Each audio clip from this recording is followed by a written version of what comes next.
Assalamualaikum warahmatullahi wabarakatuh. Perkenalkan, nama saya Desintia Fatmawati, NIM A210180145 dari kelas G, Media Pembelajaran TIK. Dalam video kali ini kita akan berjumpa lagi dengan pembelajaran ekonomi. Kali ini kita akan belajar tentang pajak. Tentu kata pajak sudah tidak asing lagi bagi kalian. Mungkin kalian sering menemukan tulisan orang bijak taat pajak.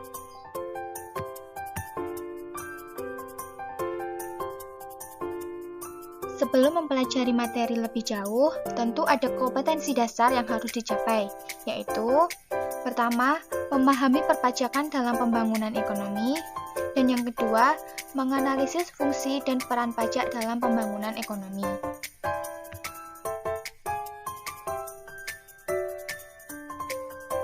Setelah kegiatan pembelajaran ini, kalian diharapkan dapat menguraikan pengertian pajak, fungsi pajak, manfaat, dan tarif pajak. Kalian juga akan membandingkan pajak dengan pungutan resmi lainnya, menguraikan sistem pemungutan pajak, menyebutkan objek pajak di Indonesia, dan membagi pajak berdasarkan jenisnya. Lalu, diharapkan muncul rasa ingin tahu dan tanggung jawab bahwa pajak sangat dibutuhkan dalam pembangunan ekonomi.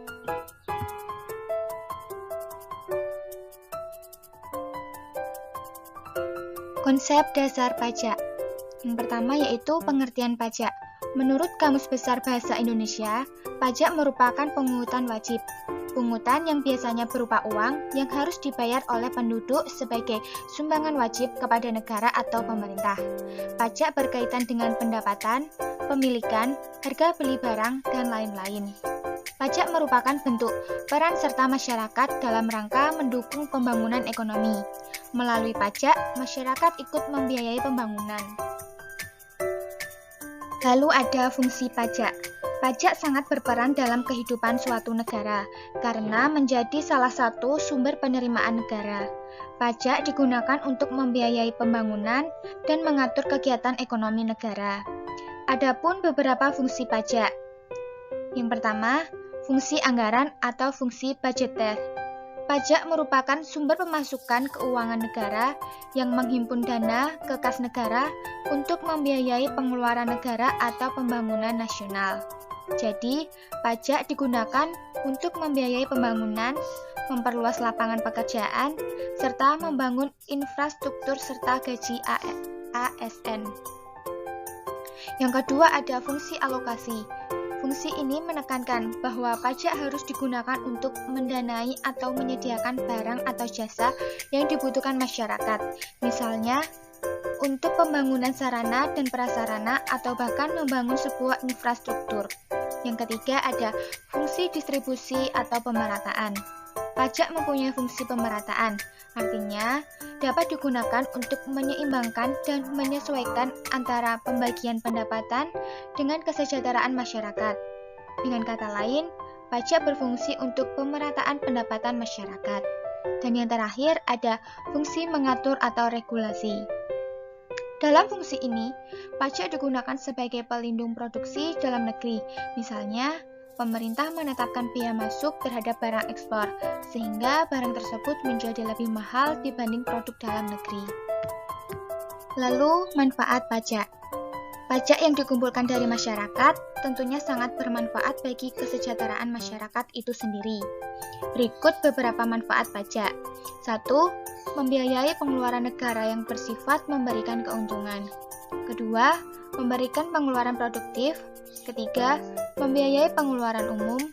Yang keempat, membiayai pengeluaran tidak produktif.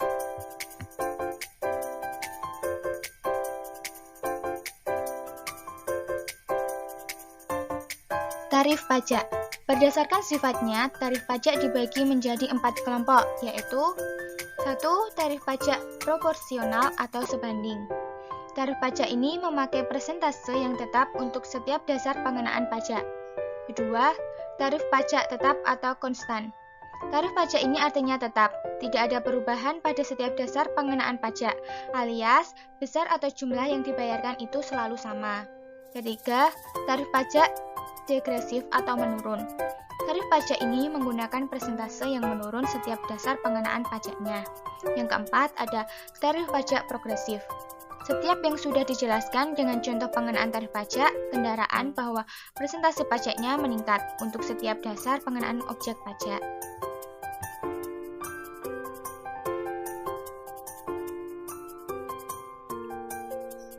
Perbedaan pajak dengan pungutan resmi lainnya. Selain pajak, ada juga pungutan resmi lainnya yang tidak masuk klasifikasi pajak, merupakan sumber penerimaan negara dan daerah, diantaranya yaitu retribusi, cukai, bea masuk, dan sumbangan. Secara ringkasnya, perbedaan pajak dengan pungutan resmi lainnya tersebut yaitu 1. Imbalan pajak tidak dapat langsung dinikmati, sementara pungutan lainnya dapat langsung dirasakan. Yang kedua, pajak berlaku untuk semua penduduk, sementara pungutan lain hanya untuk kalangan tertentu saja. Yang ketiga, pajak mengandung unsur paksaan, sementara pungutan lain tanpa paksaan. Yang keempat, pajak dilakukan berdasarkan undang-undang, sedangkan pungutan resmi lainnya berdasarkan jasa pelayanan dari pemerintah.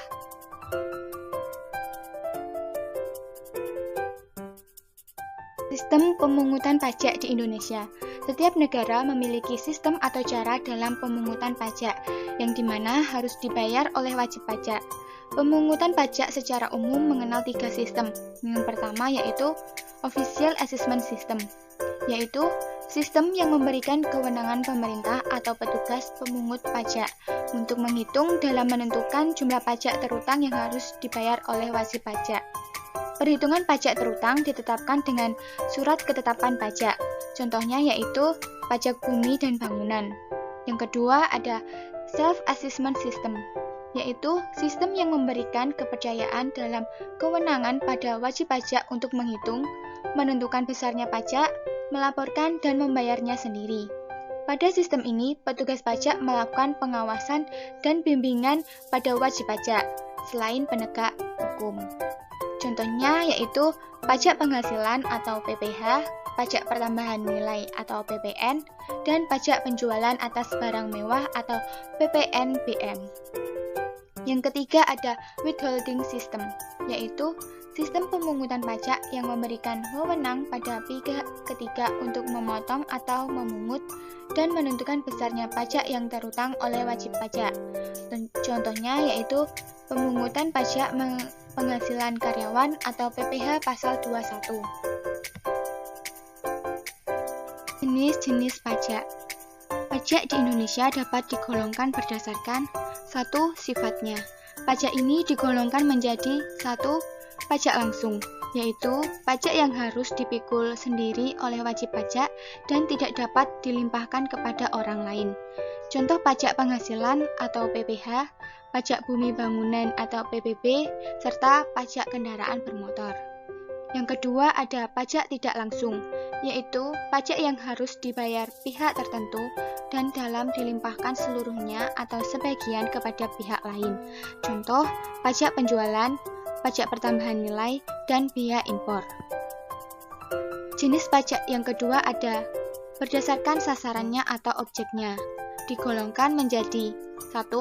Pajak subjektif, yaitu pajak yang pemungutannya berdasarkan subjeknya atau orangnya, dengan memperhatikan keadaan diri wajib pajak.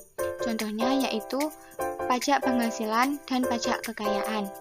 Yang kedua ada pajak objektif, yaitu pajak yang pemungutannya berdasarkan objeknya, tanpa memperhatikan keadaan diri wajib pajak.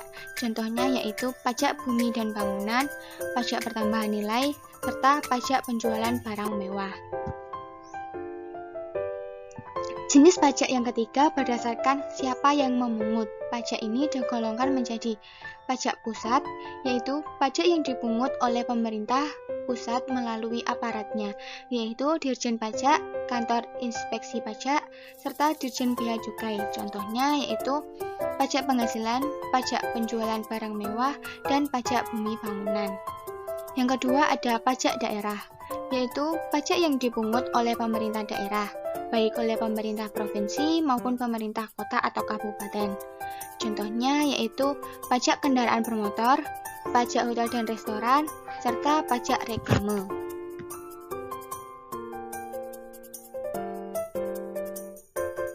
Objek pajak. Objek pajak adalah segala sesuatu yang menurut undang-undang dijadikan dasar pengenaan pajak. Sistem perpajakan di Indonesia diatur sebagai berikut. 1. Undang-Undang Nomor 28 Tahun 2007 tentang Ketentuan Umum dan Tata Cara Perpajakan. Yang kedua, Undang-Undang Nomor 42 Tahun 2009 tentang Pajak Pertambahan Nilai Barang dan Jasa atau PPN dan Pajak Penjualan Atas Barang Mewah atau PPNBM. Lalu yang ketiga ada Undang-Undang Nomor 36 Tahun 2008 tentang Pajak Penghasilan atau PPH. Yang keempat, Undang-Undang Nomor 28 Tahun 2009 tentang Pajak Daerah dan Retribusi Daerah. Yang kelima, Undang-Undang Nomor 13 Tahun 1985 tentang Bea Materai dan Peraturan Pemerintah Nomor 24 Tahun 2000 tentang perubahan tarif bea materai. Pajak dalam kehidupan sehari-hari. Sebagai seorang warga negara Indonesia yang baik, tentu saja perlu memahami kewajiban dan hak masing-masing. Kewajiban dan hak masing-masing negara diatur dalam peraturan perundang-undangan, mulai dari yang tertinggi yaitu Undang-Undang Dasar Negara Republik Indonesia tahun 1945 atau Undang-Undang Dasar 1945. Dalam kehidupan sehari-hari tanpa kita sadari, pajak sudah menjadi tuntutan yang harus dibayar. Selain pajak, terdapat pungutan lain yang resmi dilakukan oleh pemerintah, baik pusat maupun daerah. Pemungutan pajak memang bukan sesuatu yang mudah. Diperlukan keaktifan seorang petugas perpajakan serta kesadaran diri dari seseorang yang sudah sewajibnya membayar pajak. Tingkat kepatuhan dalam membayar pajak di Indonesia masih relatif rendah, hanya sekitar 12-13% saja, yang merupakan tingkat kepatuhan pajak yang terendah di Asia Tenggara. Padahal, tujuan membayar pajak adalah untuk meningkatkan kesejahteraan masyarakat dalam negara itu sendiri. Peran dan fungsi pajak dalam pembangunan ekonomi. Peran pajak dalam pembangunan ekonomi begitu besar karena pajak merupakan sumber penerimaan terbesar bagi suatu negara, termasuk negara Indonesia. Bahkan sekitar 75% pemasukan negara bersumber dari pajak. Sangatlah wajar jika pemasukan suatu negara didominasi oleh pajak, karena tak semua yang ada di bumi ini dapat diandalkan, seperti minyak bumi, sumber daya alam, atau yang lainnya. Oleh sebuah negara, pajak dipergunakan untuk membiayai pembangunan dan pengeluaran pemerintah. Biar kamu makin sadar untuk bayar pajak, mari kita simak peran pajak dalam pembangunan ekonomi sebagai berikut ini. Pajak dalam pembangunan ekonomi memiliki peran-peran sebagai berikut. 1. Pajak berperan sebagai anggaran atau penerimaan atau budgeter. 2. Pajak berperan untuk mengatur atau regulator. Ketiga, pajak berperan sebagai stabilitas. Yang keempat, pajak berperan sebagai retribusi pendapatan.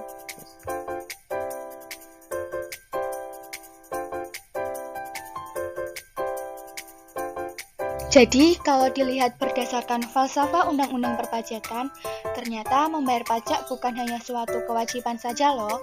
Membayar pajak juga merupakan hak bagi setiap warga negara untuk ikut andil berkontribusi dalam pembiayaan negara serta pembangunan nasional. Apalagi sekarang kita sudah sangat dimudahkan dengan pembayaran pajak secara online melalui website atau aplikasinya. Jadi bukan alasan lagi buat kita nggak bayar pajak. Dan kalian juga harus memupuk rasa tanggung jawab membangun negara kita tercinta dengan cara membayar pajak tepat waktu. Mungkin sekian materi yang bisa saya sampaikan. Terima kasih. Mohon maaf apabila ada kesalahan. Wassalamualaikum warahmatullahi wabarakatuh.